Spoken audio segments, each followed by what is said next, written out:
Monster Hunter Wilds has already sold over 8 million copies, so I imagine that for the most part, most of you watching are already playing the game. So there are some mild mid-game monster spoilers in this review, so keep that in mind. All footage you're seeing is captured on a PlayStation 5 using the high frame rate performance mode. Monster Hunter Wilds is great. It's really, really good and does so many things so well, but I've described the game to a lot of people and I keep finding myself giving praise, but always following up with, however. For those of you who are new, Monster Hunter is fundamentally a series of boss fights against huge monsters. You'll use one of 14 different weapon types, roam an extensive zone to track down the monster, and then start pummeling it with attacks until it stops moving. Then you carve up pieces of that monster, which you can use to craft stronger armor and even stronger weapons. Do this over and over. Hunt a monster to make better equipment, then get ready to fight the next massive threat as each one gets harder and harder to fight. Do this all in up to 4-player co-op. It isn't an RPG in a traditional sense. You don't get experience points, you don't level up. It's all gear dependent. How strong your character is based on how good of weapons and armor you've made for yourself. You can further customize your playstyle by using a series of passive skills that gain a multitude of benefits, like extra resistance, extra sharpness, better healing, etc. Something that does make it more RPG than ever, however, is the story in Monster Hunter Wilds. This is the most effort they've ever put into a narrative for the series. Previous games had some text boxes, but none of it really mattered, and it all boiled down to monsters are acting weird, go kill it. In Wilds, after using the excellent and robust character creator, there are numerous cutscenes throughout the story mode with lots of dialogue and little action set pieces featuring your character. You even have a customizable voice letting you speak with NPCs. We'll begin by returning to the Plains base camp. We have to share our findings with our colleagues. Capcom dabbled in having cutscenes play out in the previous Monster Hunter world, and they doubled down on it for Wilds. Some of these cutscenes are awesome and have a few badass moments. And there's too goddamn many of them. They're good, but more than ever has the pacing in the opening hours of a Monster Hunter game felt more tedious, trotting, and boring.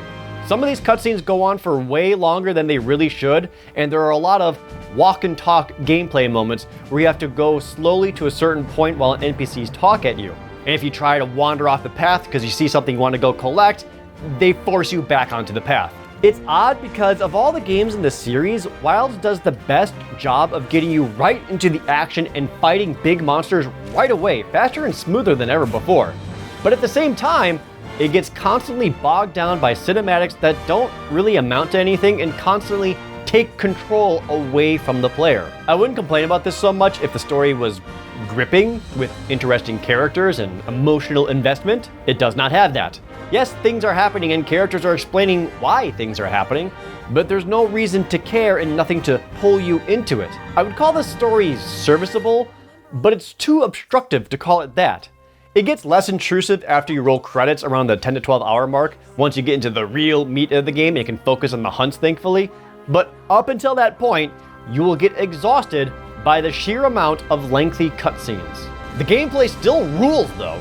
Fighting monsters, using different weapons, and collecting pieces to get the next upgrade is still as satisfying as it has ever been.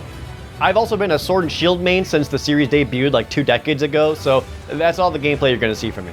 Wilds easily has the smoothest combat of any of the games. Using different attacks, transitioning into other ones, and slamming down big hits still feels fantastic.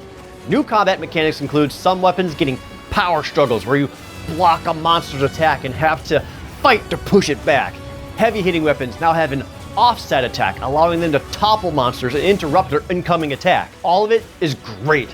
And the way that camera pulls back to show these moments, or when monsters are doing wide area affecting attacks, makes it all feel so much more cinematic in battles. It's really, really good. You can also now wound monsters. As you repeatedly attack the same spot of them, eventually a wound will open up. This lets you do even more damage to that spot, or you can now use a focus strike to stab into it and perform super fancy looking finishers to break the wound for a ton of damage and looking awesome while doing it. Dual Blades users know what I'm talking about. Also, the monsters in this game are excellent and imaginative. Monster Hunter Wilds has the most all new monsters in it of any of the previous games. And I was really happy to see that there were new types showing up, so that they weren't all different types of wyverns or T-Rexes. The variety in it as a base game is impressive, and I think every single monster is great. Of course, there are a handful of returning iconic monsters, and they've never looked better. There's also just a ton of them appearing all at once. Before, you could be fighting something and then have another monster show up and they start fighting each other, and it was awesome. Now, you'll frequently see 3 or more monsters all in the same area and feel overwhelmed. It makes the environment feel more alive and filled with targets to hunt. The environments are huge. The zones are all so much bigger.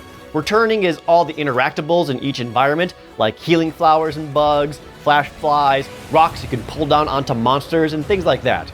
Your slinger can also be used to collect items from afar in addition to interacting with environmental traps. All the zones look really good too. I love the design of them all.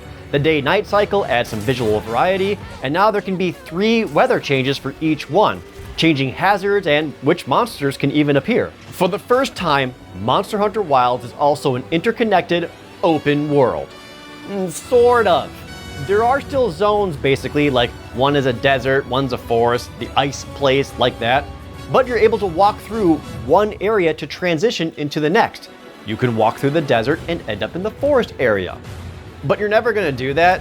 You're going to fast travel between them all and just go straight to each of the hub camps in each area. Look, it's a novel idea and maybe a back-of-the-box selling point to call it open world, but really, it isn't. They're connected, sure, but it isn't true open world in what most people would expect. One of the new features is being able to stay out in the areas for as long as you want, though. Now, you can just wander as much as you'd like, opening your map and seeing what monsters are roaming, turning any one of them into an immediate quest for you to complete. And once you do so, you stay out in the world and can keep going. Now you're able to fight whatever and take new quests right from the field for less downtime and less having to go back to town to take the next quest. However, I could not tell you where anything is in every single area because I don't need to know where anything is. Inspired by the Palamutes in Monster Hunter Rise, you ride around on a mount called a Sacred. This makes it easier and faster to travel through the huge areas, and they have a field pouch right on them, allowing you to instantly grab quest supplies like first aid meds and rations whenever you get on them. They also allow you to carry an extra weapon, meaning you can freely swap between 2 weapons of any type in the middle of a quest, which is really neat. The most convenient thing about the Sacreds is that they can auto-navigate to wherever it is you need to go. They'll automatically go wherever you need to. You can set your own waypoints on maps in case you need to go gather a specific point, or it'll always take you to the main monster you need to hunt. Which is great because it means I'll always be taken straight to the thing I need to kill and I don't have to worry about wandering. In fact, while I'm on the back of my Sacred, especially during the story walk and talks, I'm just shooting my slinger out to grab some materials and gather around me. This also means I'm not learning the environment at all. This was one of the biggest things you had to learn in the previous games. What was where and how to traverse every area. Now there's no reason for it. The Sacred does it all for you and you can literally turn your brain off during it. It will always go straight for the monster for you to hunt. And even when the monster leaves the area you're currently fighting in, the Sacred will instantly know exactly where it will go and take you to it, often arriving before the monster does. There is no hunting in Monster Hunter Wilds. It's more like Monster Fighter. You don't need to track anything. You don't need to learn behaviors and patterns. You don't need to find where all the pathways between zones are. You don't need to learn where mining and gathering points are. You don't need to learn when a monster is weak enough to capture. It's all automated. It's all done for you, and your brain will turn off until you get to go unga bunga smash a monster. It's very, very convenient. And again, it makes it so that it's easier to get into the action faster than ever. And when you get to that action, it's fantastic. Combat is great, and fighting all the different monsters is so fun. I can't sing those praises enough, but everything around it is honestly too streamlined. Something was lost for the sake of accessibility. And even when I say that, I have to say but as a caveat. One of the best things Capcom has done is the amount of options and customization you can do for the game itself. It has a massive options menu letting you tweak things as much as you want. You can adjust HUD items, controls, audio, your character appearance, tons and tons of options. It's an impressive amount of choices, and I highly recommend you go through every single one before you even start your first hunt. But there are so many goddamn menus. Even the menus have menus. And despite having spent dozens of hours in the game, I'm still struggling and fumbling to remember exactly how to get from one menu to another. It's easy to mix up buttons on these menus, as you'll be pressing X, but sometimes square, but sometimes the touchpad, but sometimes the directional pad, but sometimes circle, but sometimes triangle. They're cumbersome and numerous, often disorganized, and they won't remember my preferences every time I change it. Scrolling through things like weapon upgrade trees or new armor is clunky, and I swear almost everything you want to do and confirm takes way more button presses than it really should. Trying to start up a multiplayer session to play with friends can be a confusing and frustrating affair just because of the menus. At the same time, this is the most accessible Monster Hunter game yet. The mechanic tutorials and introducing concepts to new players is the best. The sacred auto-tracking makes it even easier for new players to get in and get to the action.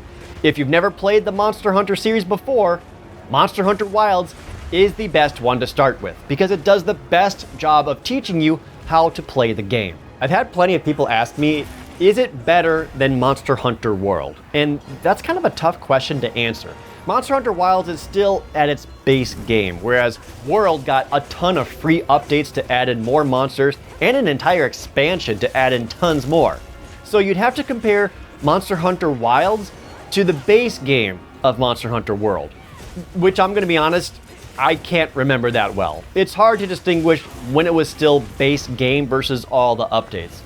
My gut instinct is to say yes, Monster Hunter Wilds right now is better than Monster Hunter World when it first came out, probably. But Wilds is also getting free content updates in the coming months, and you know there's gonna be an inevitable expansion about a year and a half from now. So yes, Monster Hunter Wilds is great. It's very fun. I still love the combat, I still love the monsters, I still love the progression of getting pieces and making new equipment and getting ready to fight the next big monster, and I still love that it's 4-player co-op. It's also clunky to navigate, arguably too streamlined at times, but great for new players. I do find the story intrusive and unnecessary, interjecting and slowing down the pace too much too often. After you get through that and you're doing the core gameplay loop of fighting monsters, raising your hunter rank, and discovering even more new monsters, it gets much better. Monster Hunter Wilds earns an 8 out of 10. It has a lot of design choices that feel like could have all been done so much better, but the core experience, the core gameplay of fighting monsters rules, and I can't get enough of it. It's perfect for newcomers and easier to get to the fights than ever before. I just wish it wasn't at the expense of monster hunting.